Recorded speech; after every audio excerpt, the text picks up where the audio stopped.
Welcome to the Amanita podcast with your host, Christian Rasmussen.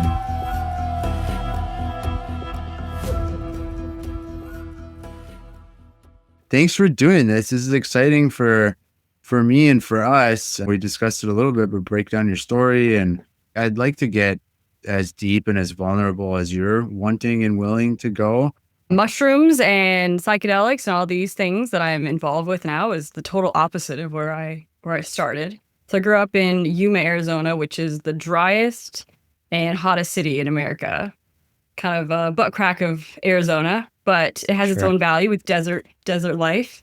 The only mushrooms I knew at the time were those little cans of mushrooms that we would eat in our stroganoff once a month. And that was the whole world of mushrooms that I knew. I didn't even have fresh mushrooms at the time. And then it wasn't until my parents moved to Alaska that I actually was finally introduced to mushrooms. They started popping up all over their lawn. They're in this like coastal area, Dillingham, Alaska, Bush, Alaska. And it's like the perfect environment for mushrooms. So every time I'd see like a mushroom in the backyard, I'd start IDing it. It wasn't until 2016 that I saw Amanita for the first time. And she came in abundance in the front yard. And that was the most thrilling thing to see, obviously, to go from a little brown white mushroom all the way to Amanita was amazing.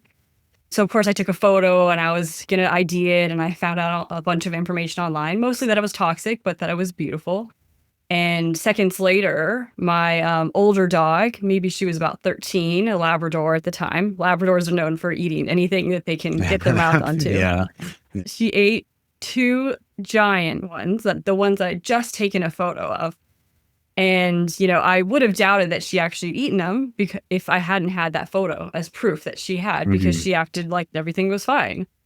And of course, I told my mom, and we went into this like head tailspin, looking up everything we could about it. Of course, it told us that the dog was going to die and that it was toxic. She was going to go into a coma and never come out of it. We were advised to give her some hydrogen peroxide, which is typical of making a dog vomit. So we mixed it with some peanut butter and she ate it. She didn't love it. And for about an hour, while it was kicking in, she was bouncing around the front yard. Like nothing was wrong. Actually, even better than when before she had taken the mushrooms, because she's an older dog. She's moving slowly, but this time she was like happy. She looked lively and more enthralled and playing fetch with us than she had before. So I was kind of confused why it told us it was so toxic, but I figured, it'll probably take a couple hours maybe to kick in. And then, of course, she vomited up and everything was fine. But it was quite an introduction to Amanita for the first time. It was like there was no way for me to miss it. It was the mushrooms I took a photo of. It was my childhood dog that ate it and, made us go through this whole turmoil. So my image of Amanita was not a good one from the very start. And all the while, I was at Caltech, which was my dream college at the time, but I was really, really struggling, both with the course. The courses were difficult and all, but I just felt like it was not aligned. It was very much, every class was headed towards tech. You would go straight from Caltech and you would go into Apple, you would go to Google. I mean, you would get any high-paying job from that school, but I was so miserable and I didn't really know why. And so I made the tough decision with my upset parents that I was going to leave that college.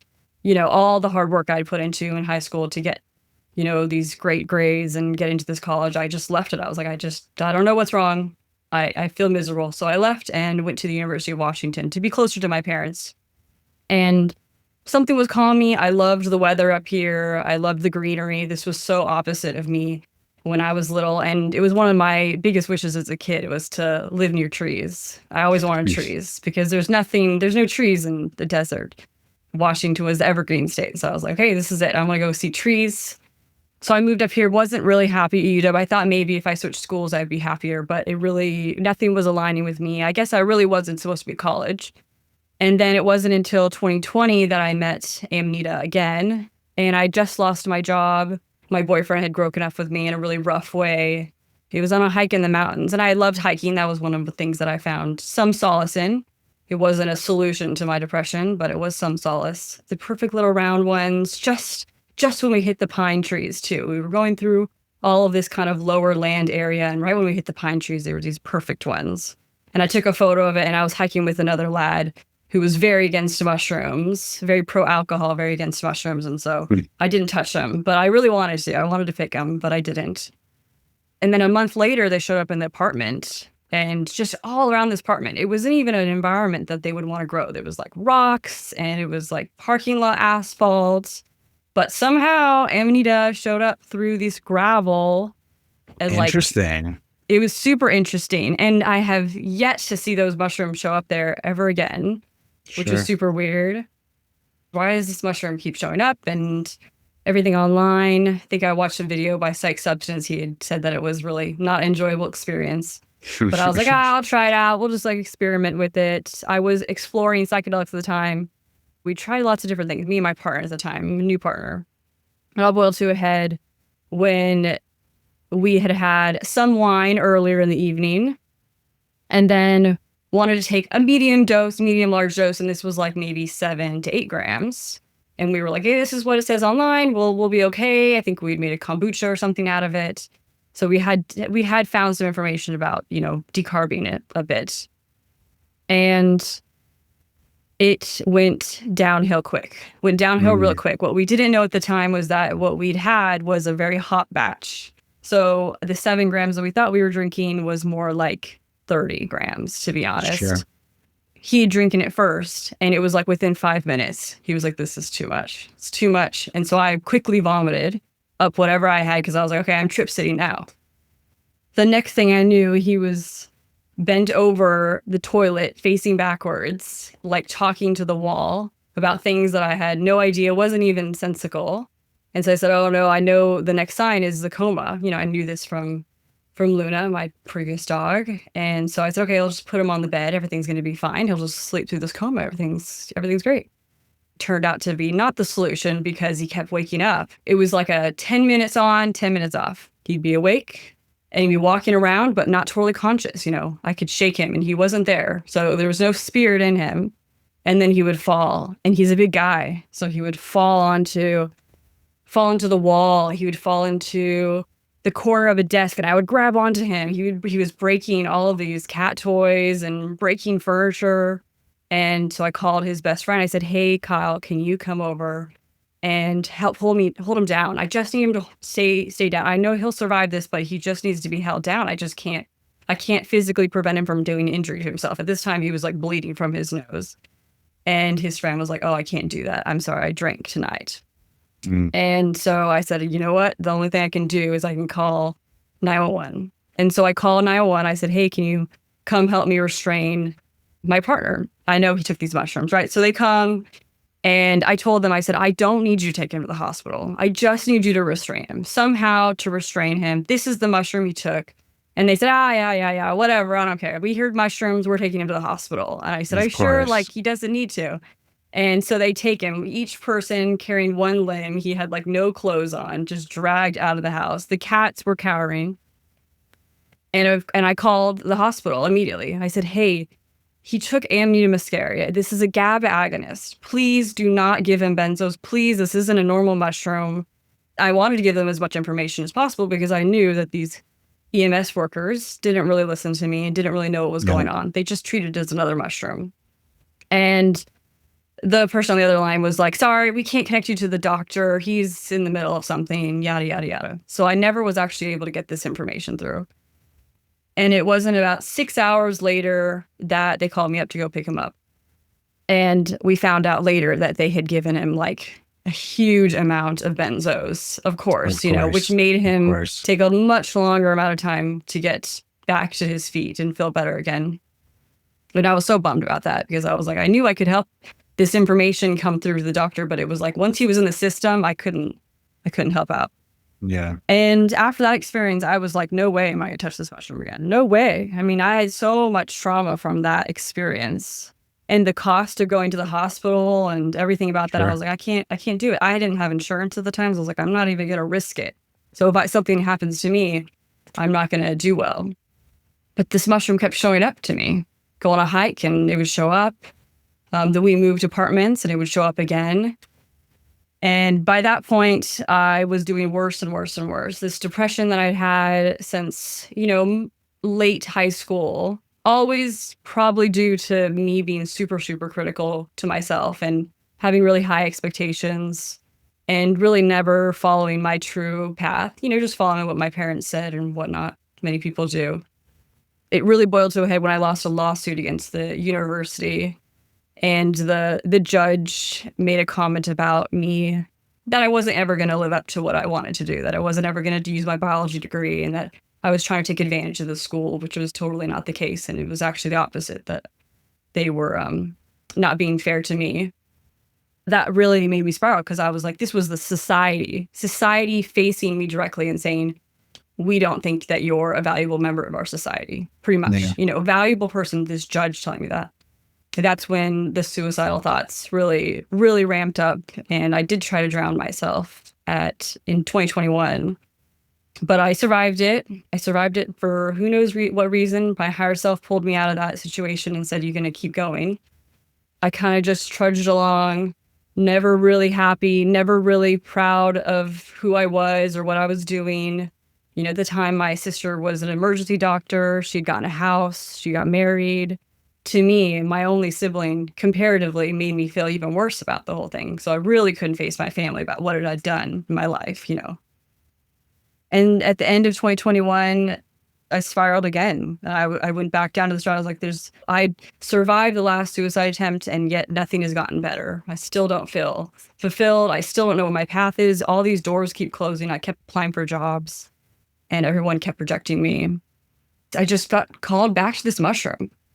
Like, it was the last chance I had. I said I had done everything, but I haven't worked with this mushroom medicinally. I've used psychedelics, I've used SSRIs, but I hadn't tried using in a medicinal manner, microdosing.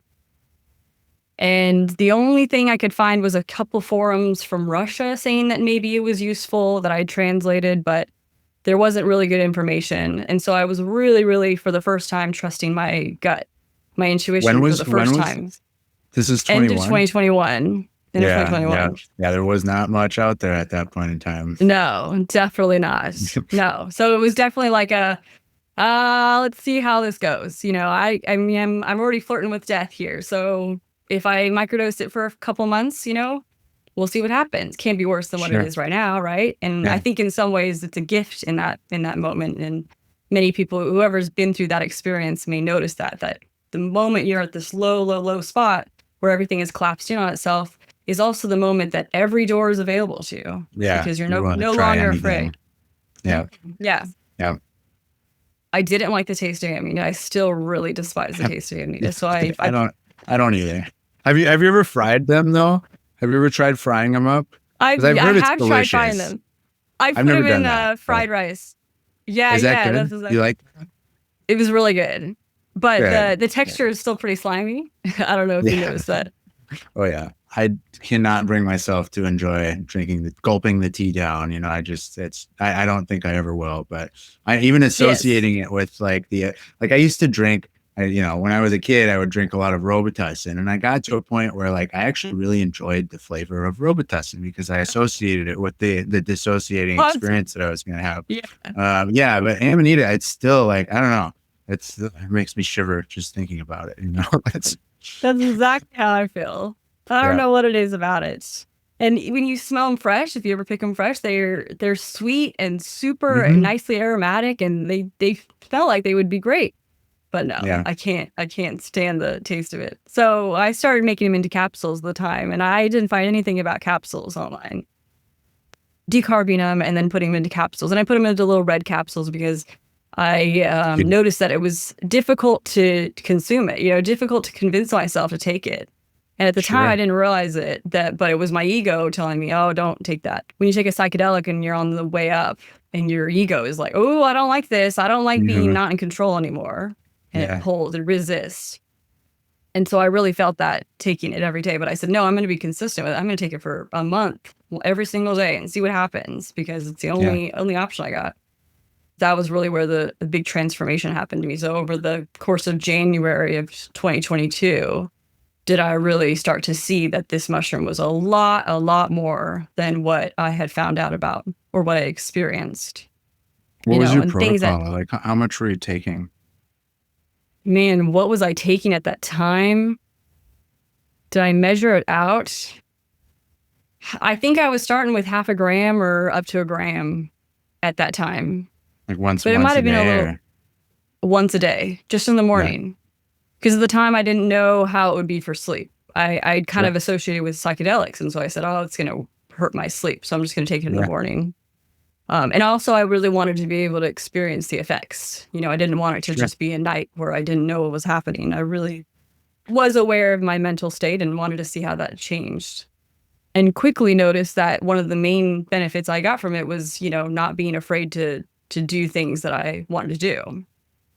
Things that were heart-centered, that I really wanted to do, like foraging or like, starting a business or any of these things that I wanted to do, but never really had that bravery to do.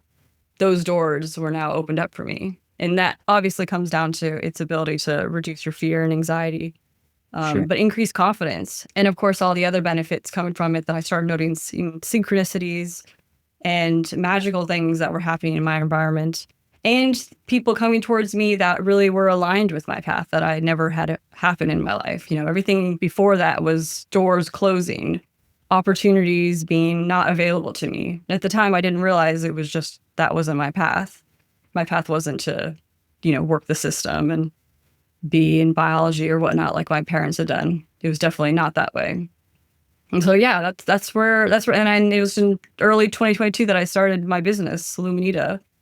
Not very long after, I was like, okay, this is it. I got to help make this available to other people, at least in this method, something a little easier to consume, a little bit more approachable, because that wasn't the deal online at the time. There was a couple sellers that were selling like just the caps. So I'm curious about the depression that you experienced and the root of that depression and how those traumas have been dealt with or managed or healed or worked through the assistance of utilizing Amanita, and how much to you that's the mushroom, and how much is it the mushroom allowing you to like navigate through these.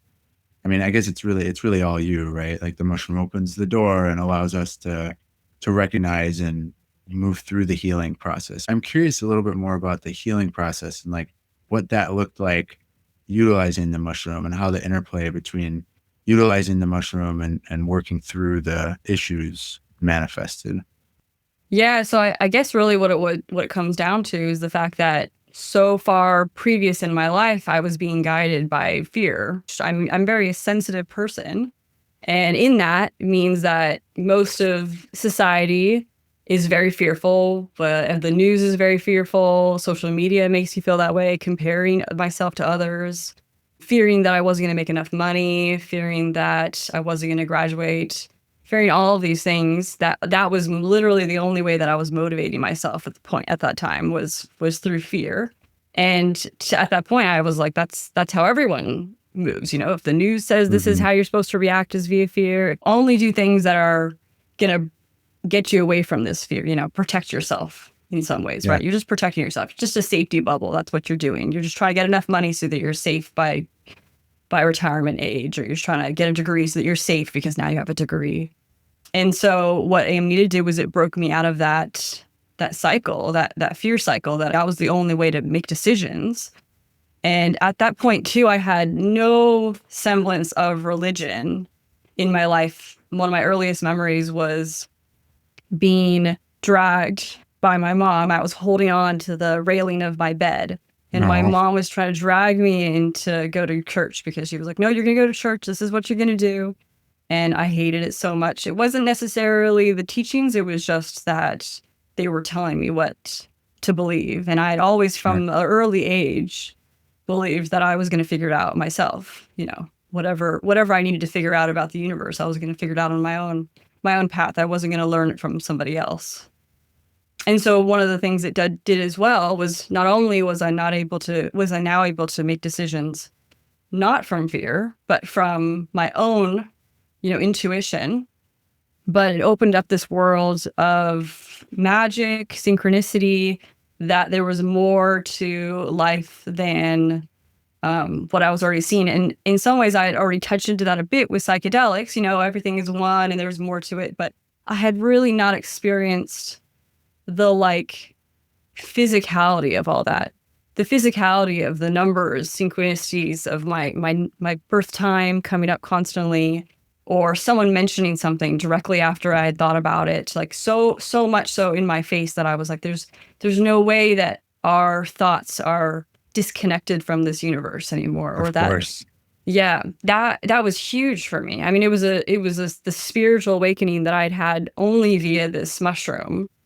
And many people go about it in their own life path, but I had my spiritual awakening specifically with Amanita, showing me that this was all interconnected and that my life had meaning. I mean, if you think of your life as only a bunch of atoms and it's all random and this planet is the only planet that's in existence and it's just like, oh, you're just one of the lives that happened and you just got to live your life and there's no real meaning to it. I mean, that's how I really believed it. And then to go into saying, no, you have a purpose. Your soul came here for a reason and that you have a reason to help people. And everything that happened in your life, every obstacle you faced, every hardship that you had, those all have this perfect little golden thread tying it together to the reason why you're here right now. And so it makes you have a different perspective on everything. So no longer are you looking at the past as being just guilt or pain, trauma. Now you can say, oh, those happened for a reason. And now I can be here now and accept what I have now and move forward. Those are huge things for somebody who had never had any of that in their life. Yeah, it's the increase in spiritual experiences, synchronicity. It's hard to believe, just the sheer quantity of those types of experiences that have happened for me throughout this journey. And the more aligned I get, the more bizarrely fantastical they get. And it's interesting to hear this as a commonality amongst, hundreds and hundreds and hundreds of people that just find it makes this new world concept impossible to deny for somebody that never was, privy to something like that. And have you noticed that? And is that just consistent across the board with people that that have tried Amanita? For some, that's the case. But I've also had this really weird interaction with people that if they haven't had that kind of initiation in their life or a bit of ego death, if you will, closing down of the things that they thought were real, they haven't had that in their life. I have noticed that it doesn't seem to resonate with them. And maybe it's not that it won't resonate if they continue to use it. It's just that their ego won't let them because they're still making the decision to align with their ego. It's as if Amita helps you separate the two, your ego and your soul and your higher self, but you can still make the choice. You can still say, I want to drink tonight and I don't want to be, making a heart aligned decision. I still want to stay in this job and everything. And so I agree, but it's like once they're ready, does Right. Amita show up in some ways? Yeah. And we were having a conversation about this yesterday with James on the podcast too. It's if one's not ready, they just don't get anything from it. One of our biggest issues here is dealing with customer emails saying I didn't feel it. It's well, okay. And then you walk through the potential reasons why they didn't feel it. James had a really good answer to that question. And he has a storefront, and I'll introduce you to James. He's a good guy. He has a storefront in Toronto where he sells Amanita and a bunch of other things. But in person, it's a little easier to do this, where he asks okay, what was your reasoning for getting into Amanita in the first place? And it's well, I wanted to get high. It's boom, there's your answer. That's not what it's for. It's hard to get the message across to somebody that maybe isn't aligned with the mushroom yet. You're just not ready. That's an insult to the ego, so it's a tricky path to navigate. I also find that me personally, and I'd like to get your opinion. Hello, Kitty. That was good timing. I'd like to hear about this for you as well. But so for me, and we've talked about my story, but when I found those mushrooms growing in the midst of benzo withdrawal, ready to take my life, at that point where I would do anything because anything would be better than taking my life. But I was, that's where I was. Yeah. There was that. It was the calling. It was just the most potent allure, like the most potent magnetism. I feel like that's innate and in everybody, right? Like everybody has that calling. But when a lot of people are very, very closed off to that, and maybe if you're entirely closed off to that, maybe you need somewhat of that energetic flow from that calling and recognition of the calling on some level to be able to get something from the mushroom. But I have this, like, everybody that's found this mushroom and who's been really impacted seems to have. Hi, Kitty. What's your cat's name? Lumi is her name. Hi, Lumi. Those pretty eyes. We have the computer's on her like bed spot that she's. Oh. She'll be okay. Maybe Lumi wants to comment on the call. I know. Let's have a comment. But so I'm curious about the calling for you, and if you notice like things are popping up consistently, and like maybe it's Amanita's popping up time and time again, and maybe in retrospect and reflection on it, there was some magnetism that was pulling you two towards one another. And like in retrospect, what did that look like for you? What was the calling? Was there any informational exchange? Like, yeah, I mean, at the time I was not connected spiritually. I mean, if you say calling or like information I was getting straight from the mushroom, I was not getting that at the time. It was all physical, 3D world, physically showing up, on hikes and whatnot. And like I'd mentioned before, maybe I didn't mention this, that it was showing up on my birthday, which was really important to me because it was the only semblance of magic or spirituality that I'd had throughout my life, was the fact that I kept seeing my birthday, 9/22, September 22nd, the first day of fall, on clocks and things. It was like clockwork. Every single day I would see my birthday. And I would tell my parents, like, oh my God, I see my birthday again. And they're like, you just have a good internal clock. We would move or we would go and travel and I would still see it on the clock. It was like, oh, this seems a little bit more than that. And so 9/22 was a huge deal to me, trying to figure out what the purpose of my birthday or why that time. And so then when this mushroom shows up on my birthday every single year, and it has to this day, even when it was dry, it'd be like a dry day and I would be out walking and then all of a sudden you just see the crusty one showing up.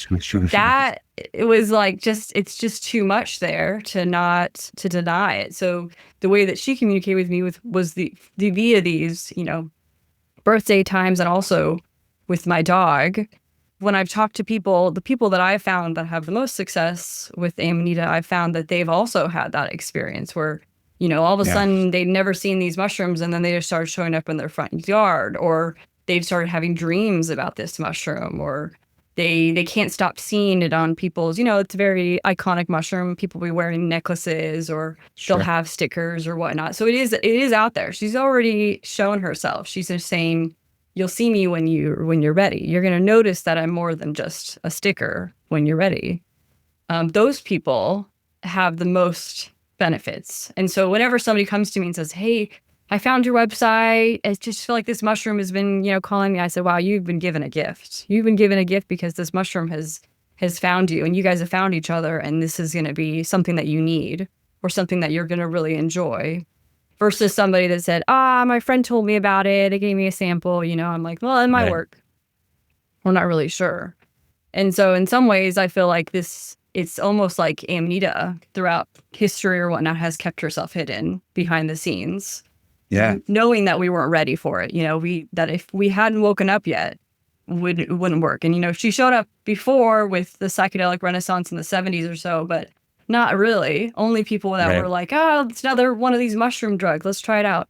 It didn't become illegal because there was no problem. Nobody was using it.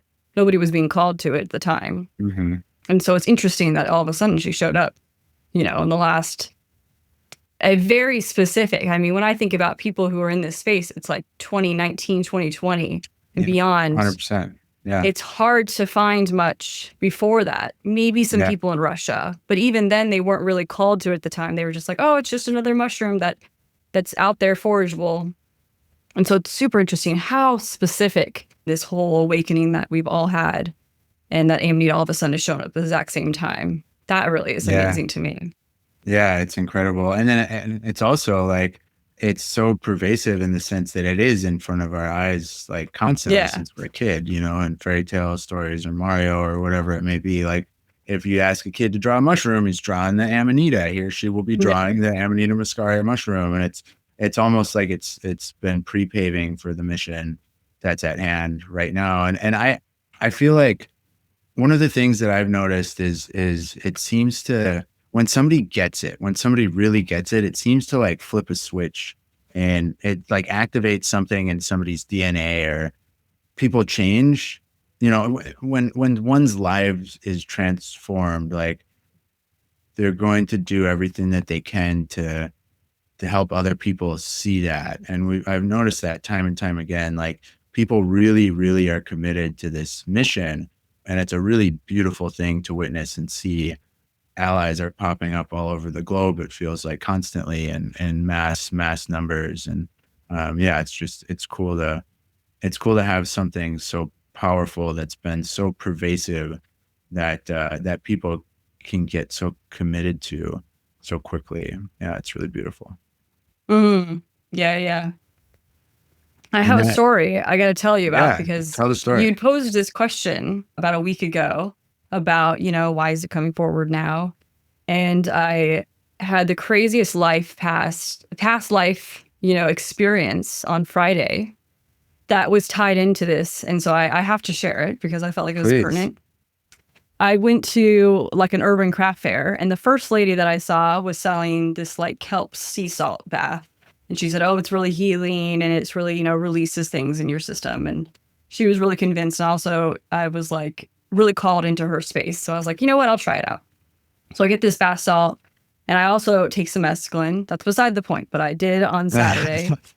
And then I drew this bath because I'm like, you know, it'd be good to like, you know, have a purge and have this nice warm sea salt bath. And she said it was good energetically cleansing. So I was like, okay, sounds good. I draw this bath.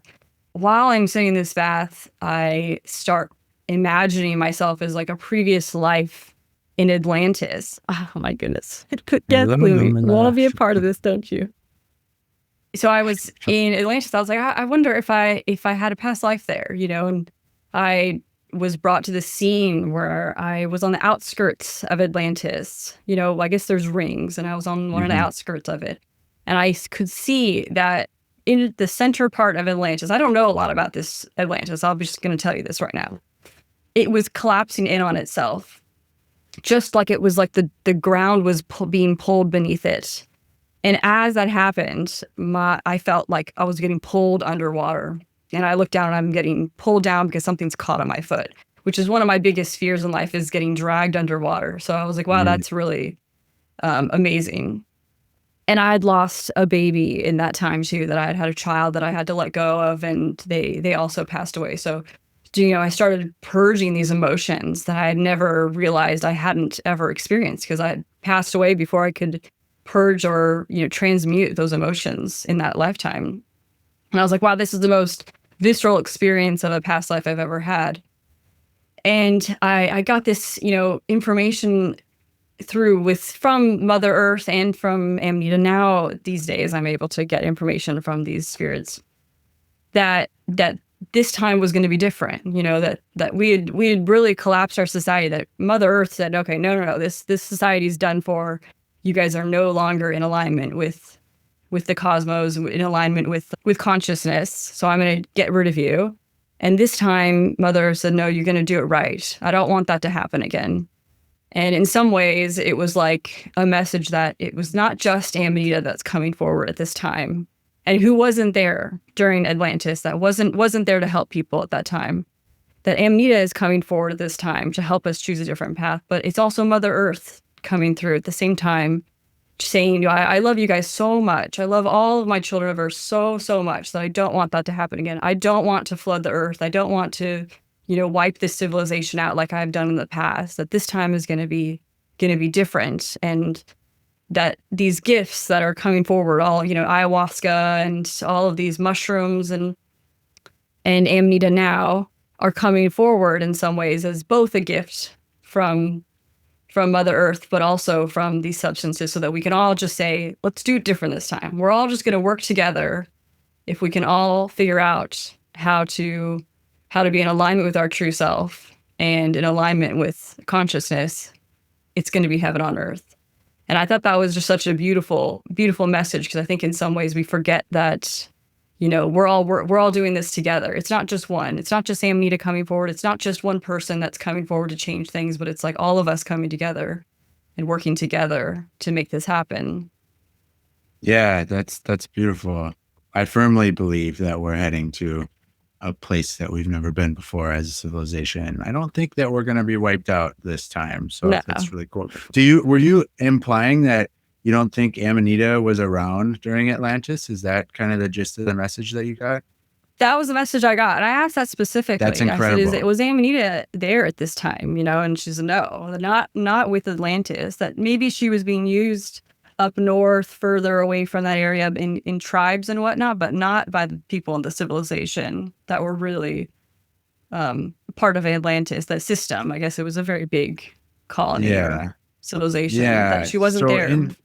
In the early days, I had a customer come to me, email, and like, I have to tell you this story and blah, blah, blah. And in the story, he had the same message come through, and that's that. Oh, really? That his message was that Amanita was brought to the world after the fall of Atlantis. So it wasn't even a thing. It wasn't even on the earth prior to that. And who knows? But that's possible. There was a really strong resonance with me personally that like it was not used during Atlantean times. And that was, it was interesting. So that's cool to hear that story. It does make a lot of sense. Have you read Soma, Divine Mushroom of Immortality, or any of these other books that go into like really ancient Amanita stuff? Yeah, I have. Recently, I've been trying to resist learning from other people and try to do more inner work. But I have read a lot about it. It's so interesting, the potential. Like, most religions were birthed from the ancient mushroom cults, and like these cults were psilocybin and Amanita. And it's so interesting to think, and that the concept that like that Amanita was really potentially at the back, or the backbone of many of these religions way back in the day, and then completely swept under the rug. There's a bunch of really interesting data that suggests that Christ or Yeshua or Jesus utilized Amanita. And I just read that. About even his mother, that Mary Magdalene had done the same. There was like these underground rites that were using it. Yeah. And then you get into like the Eucharist and stuff, like body of Christ and blood of Christ, like very well could have been the Amanita. Yeah, I mean, it's such an interesting rabbit hole to go down. And then it was completely wiped clean. And it seems like there's been a systematic effort for couple thousand years to rid the world of this Amanita knowledge. And I'm so curious about like part of I don't think it was the Rig Veda, I think it was the Chinese, I can't remember the text names, but very, very likely talking about Amanita and how it was used to revive people from the dead. And like, I don't know how one would do that. Maybe there's a way to do, who knows, but like, I haven't discovered that part yet. Yeah, that ties into the Christ story potentially, and Sacred Mushroom or something like that. The more recent book that I read. No, it's not Sacred Mushroom and the Cross. It's the other one. It's I think I was telling you about this. It's so this guy in the 50s, he was studying ESP and then went into the military and became a doctor, and his old ESP like study partner or something, assistant, hit him up one day saying, I have this guy that came in to see me, and he went into a psychometric state, I think that's the phrase, touching this ancient Egyptian object, and went into a trance and started speaking in ancient Egyptian and writing in Egyptian hieroglyphs, and talking about this mushroom and these mushroom rites that they would have. And he was, apparently the trance was of a high priest, a long time ago. And the whole book is like this guy basically trying to figure out if this other guy is faking it or hoaxing it. So it's a really dry read. So he does some experiments with him. And what he ends up finding is that his conclusion is that it's not a hoax.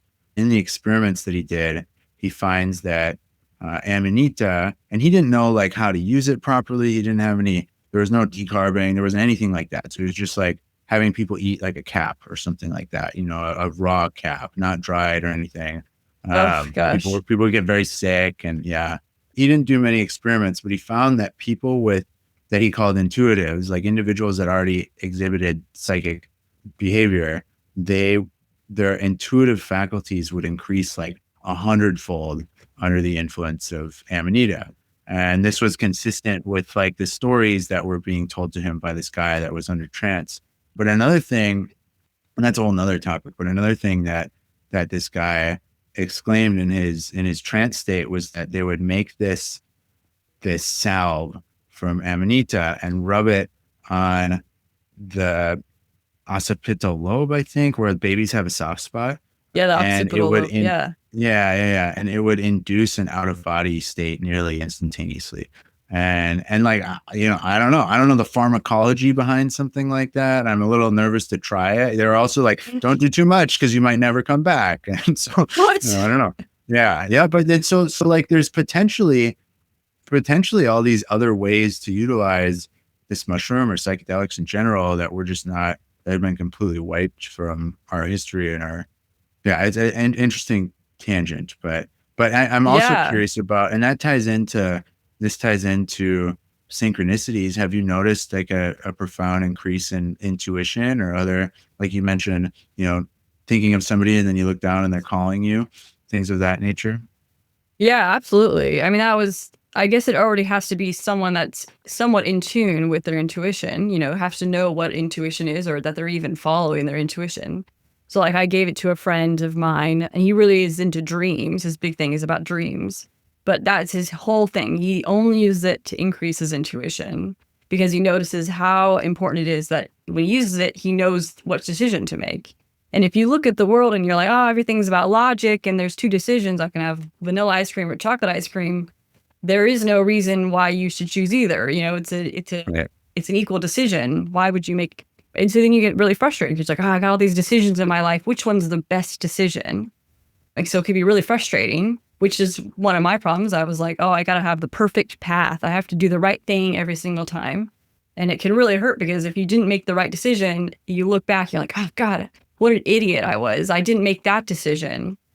But when you use intuition, which, you know, is your higher self, who already has a map of the whole path that you might have in life and already knows which way is the best decision, it'll guide you to, you know, the chocolate. You just intuitively, the first decision is usually your intuition. Intuitively. Yep.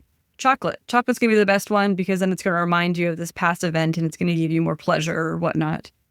I think that's huge, actually. And it's funny because I like to talk about that with people, about how important it is to the intuition, because that every decision that you make in your day should be following intuition, that you shouldn't be using logic, that, you know, your ego is someone that's a good part of you that lives in this 3D reality that should be following the advice of your higher self. But we have it backwards. We're like, okay, listen only to logic, only listen to your ego. That can get you way off course. You know, if you don't listen to your intuition at all, you could be totally off course from what's going to give you more happiness and fulfillment in your life. And then the more you follow your intuition, the more you're guided right back onto your, you know, the most happy, fulfilling life that you could possibly do. And so I think that's actually huge. And obviously you could either go internally and say, you know, the first intuition that I can think of, I'm going to follow it. But you can also do the other way, where it's like you see everything mirrored to you, where you see someone message you that's kind of in alignment with what you want to do, and you're already thinking it, and then you follow that guidance. Or you're about to drive to the grocery store and then a bird poops on your windshield and you're like, that's kind of a negative synchronicity. Maybe I shouldn't go to this grocery store. And actually my friend that I told you about that used it for intuition, he actually avoided a major car crash because he'd been using Amita for about 3 weeks to a month, because I told him, dude, on, you know, month-long thing. And he was going to go left in an intersection. And as he was about to go left, it was turned green, and his intuition said, don't turn left. And he followed it, which is amazing. Most people wouldn't follow that intuition. They would just be like, whatever, I'm going to go. So he did. He waited 1 second, 2 seconds, crash. This person driving through ran the red light, crashed into the other person who was turning right. major accident. The person flew through the windshield, died, and almost hit the person on the sidewalk. So there would have been 2 deaths, but there was 1 death, and he avoided it because he listened to his intuition. And he texted me immediately. He was like, these mushrooms are amazing. I followed my intuition and I didn't die today because of it. And so it's like, not most of the time your intuition is not going to save your life, but sometimes it might. Sometimes it might. You don't really know until you tap into it. Yeah, that's a wild story. But also it's enjoyable. I think in some ways it's kind of enjoyable to see these like magical synchronicities happen in your life. 100%. The clock times and people calling you at the right time or thinking at the same time. It adds a lot of enjoyment to life instead of it just being a bunch of randomness. It's enjoyable. Makes things more interesting. Yeah. My big one's license plates these days. License plate numbers and letters. Oh yeah. It's mind blowing. What do you see? What do you see in them? Well, I mean, I have my numbers, like 319 is my birthday. So that's my big number. There's a host of other numbers that I have that relate to different life experiences that I have. Some are positive, some are not as positive, I'll say. It's interesting depending on my state of mind or, my emotions in any given day, like the numbers that are reflected back to me. But license What they plate, say. Yeah. I wanted to talk about the gas station gummies, as I call them, because this is how I found you. This is how we connected. Like I was shown this article that you wrote, and it was just such a well-written article laying down this phenomena that we're seeing. And yeah, I'd love to hear your thoughts about the phenomena, why it may be happening from a spiritual perspective, and then kind of what our game plan is, moving forward dealing with this.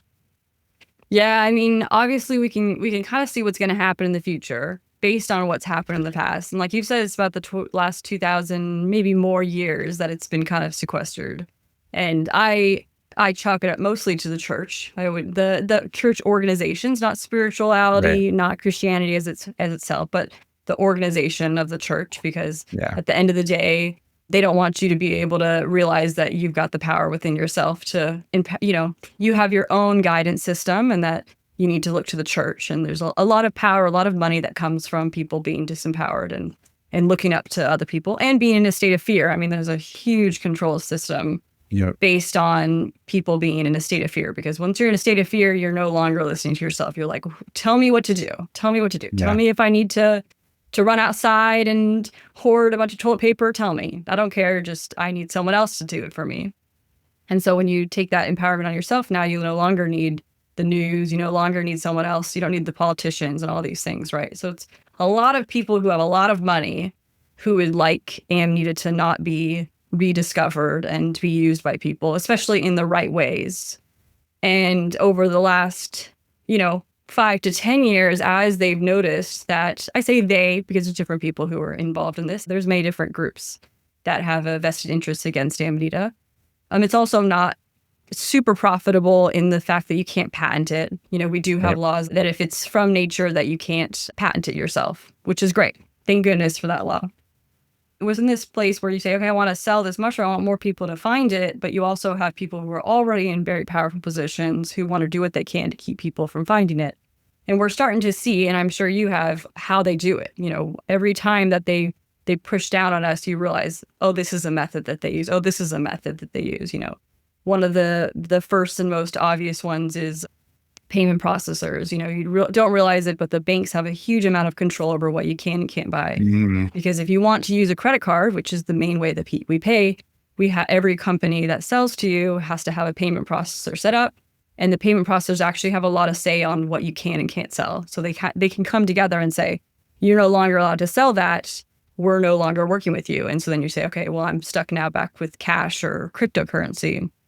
And that happened over the past, over November, December, January was a huge wave of all the payment processors, because there's only a couple banks. We've got monopolies at the bank. I think Visa and MasterCard own 80% of all of these companies. And so that prevents a lot of people from being in this space and selling, because a lot of work, it costs more money to have these small payment processors who have really high fees who are allowing you to sell Amanita.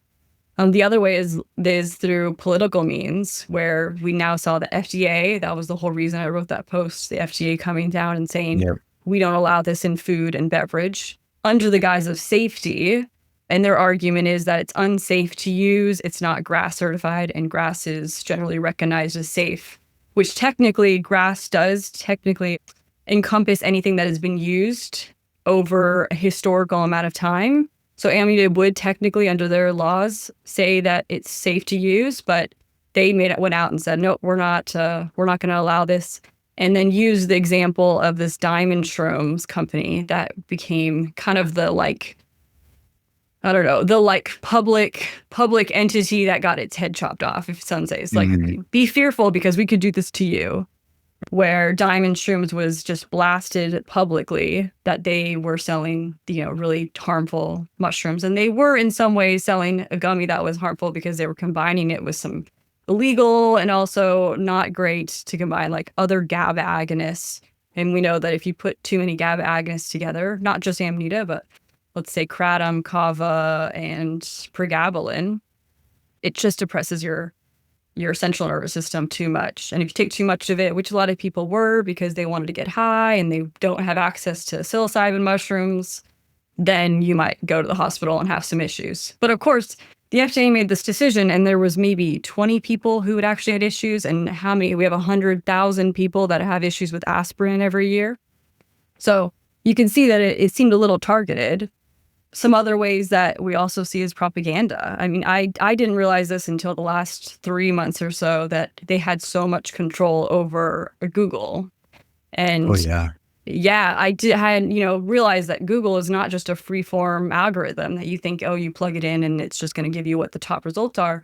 They actually have a lot of control over what comes up on the first 1 to 5 pages and more if they wanted to, where they actually garner certain ones to come to the top, Whichever articles have the worst things to say about Amity, they're going to make sure that it's right at the top. Mm-hmm. And even some articles that are like from people who have no domain authority, just a random forum that says that this mushroom is really terrible, they'll put it at the top because it looks really bad. So then when somebody looks up online how to use Amanita, is it safe to use, all they can find is, toxic, deadly, worse than heroin.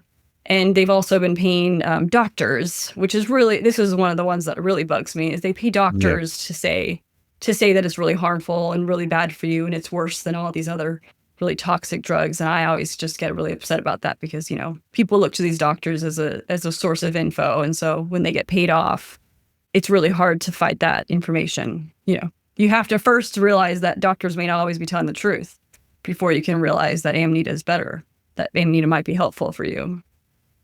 And of course, now we're seeing just these other companies coming on the scene that just want to make money because you can't sell psilocybin, you can't sell ayahuasca, you can't sell DMT, not legally. And Amity is the only legal psychoactive substance right now. But we've also seen that if you want to sell it as in a recreational route, you're going to have to put kind of some high amounts of Amanita. At the same time, it's not easy to get Amanita. That it all has to be foraged. It's not a super easy, you can't grow it. So we're having to take companies that want to just get into the market as quick as possible and they can't access it. I mean, I had many people come to me and say, hey, you have this extract. We'll love to sell it.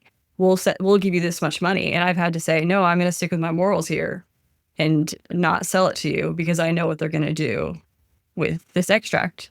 They're going to sell it as a legal psychedelic, sell it as a recreational thing, which is the antithesis to what I really believe Amity to be good for. And so it's going to be really interesting to see what happens in the next 5 years. I at this point think that they've thrown what they can. They've shown, I was really hoping that just throw your cards, just show your cards, tell us what you can do. And then I can start, doing what I can to go after it. Because it's when it's like slow, where you try one thing and then they say no, or you try another thing to get it out there, that is the hardest thing, to be honest. It's like a back and forth with the light and the dark, almost like a little bit of a battle in some ways. But I'd say that propaganda is probably their number one best and most used way of preventing people from using Amanita. And that's the way that they had used it for a long time. Don't touch the red mushroom. Don't touch mushrooms in general. Don't forage. for mushrooms. And to this day, anybody that goes up to my booth often will say something like, "Oh, it's not the toxic mushroom," or you can't be sure you're picking the right mushroom, right? It just comes up. Yeah, So, I think the easiest way to get people to not look into something is to convince them that it's toxic. Simple, straightforward, and they've done a very good job at over the past 1,000 years or however long it's been. Yeah, it's an interesting phenomena, and particularly with like the gas, it's so frustrating when you have people marketing, 4-HCO DMT is Amanita, and like I oftentimes I just gotta like realize and be okay with that this is part of the story and it's all happening, as it's meant to happen. But it's been a frustrating battle to be in for sure. You mean specifically that like the first point of access that they have to Amanita is something that's not even Amanita? Yeah. And then it completely derails their opinion about Amanita, and completely, I mean, it makes the path from, first hearing about it to maybe being interested in what it actually has to offer, which is healing and something much more, profound than, maybe not more profound, but something much more substantive than an experience, it makes that path considerably longer and more windy and convoluted and more barriers on it. And it's also potentially a blessing, it will be a big blessing in the end, but yeah, it's been an interesting thing for us to come up against in this industry. Yeah. And even it's not the same. I mean, I would say first that my customers are typically not the ones that buy first from a gas station. And so that is a bit of a saving grace for me, that their first interaction is often with me or with psychedelics, and then with me typically is the way it goes. So I imagine that it hits you a bit more than anything, that you're getting a bit of this because you're on the front lines a bit. But it's a little similar to the CBD industry that I used to work in, where we knew in the industry that CBD works best when it's combined with THC. It was like the perfect synergy, just needed a little bit of THC and it would just work, and it had all these medicinal benefits. In some ways, I was in that industry because CBD is like everything they say about CBD, Amita does, and CBD kind of does. But you knew that it would work better when they were together. But we had this legal structure that said you have to sell CBD only outside of the cannabis markets, and you could sell anything with THC only inside the cannabis markets. And so if you wanted to just have the medicinal benefits, you really didn't get the full benefit of it. And most of the people that were selling the product, the cheapest way to do it was using a distillate, an isolate, which is also happening in the Amanita space. And so you're like, I just want to be able to sell this really full spectrum product to the people, but you can't, because the legal system makes it so that you can either get this kind of distillate that doesn't really work, or you go into the cannabis market and it's all THC and there's no CBD. There was no medicinal middle ground. And it's like we're seeing the same thing with Amanita. It's like we're getting the kind of crap gummies that don't really have anything of value at the gas station. And then there's some people who are coming out with this, isolate, muscimol, just because that's easier and it's being made and cheaper. And it also doesn't work the same. And so you're like, God, I just wish I could get people to try the real thing. And then they would actually see the benefits that everyone's been talking about. Yeah. But it's like, that's not how the story is going to unfold, apparently. It's going to be a little different, a little rockier. Yeah, and that's okay. I think in the end it'll be a blessing, but yeah, it's interesting to play it out for sure. What do you recommend how do people start? Like, what's your typical protocol? How do you get people started on it? And if somebody comes to you and they're like, I want to try this, what do you usually recommend and offer? So when people, how do I sell a product that somebody has the best experience they possibly can with working with Amita? Because that was ultimately my goal. Is like, I want people to have the best experience possible, to utilize this mushroom as I've found such benefits. And capsules was the way that I could do that. It was evenly dosed, so they could have 250, 500 milligrams, or 1 gram. And I would tell them, take it for 3 weeks. Take it for 3 weeks, every single day. You could take it in the morning, you could take it at night, you could take it both times, it doesn't matter. And after 3 weeks, you take a week off. And then you need to look backwards and find out, did that change things? And also ask people around you, because one of the other things is that a lot of people don't realize how much they've changed but the people around them have. They've really noticed that they're being more authentic to themselves, or they're being more confident, more social. And so I put a guide in every order. I'd put a little guidebook that said all the questions that somebody might have: how much, how often, how long would you be taking it for? What are some things that I shouldn't be taking with it? One of the things is dehydration is a problem. So you do need to drink more water than normal. Don't combine it with red wine, specifically benzodiazepines, any GABA-ergic things. Journaling is really important because it's the same thing. You like knowing what's going on and writing it down as these synchronicities happen is super important, because you can easily, look past it and not realize what's happening.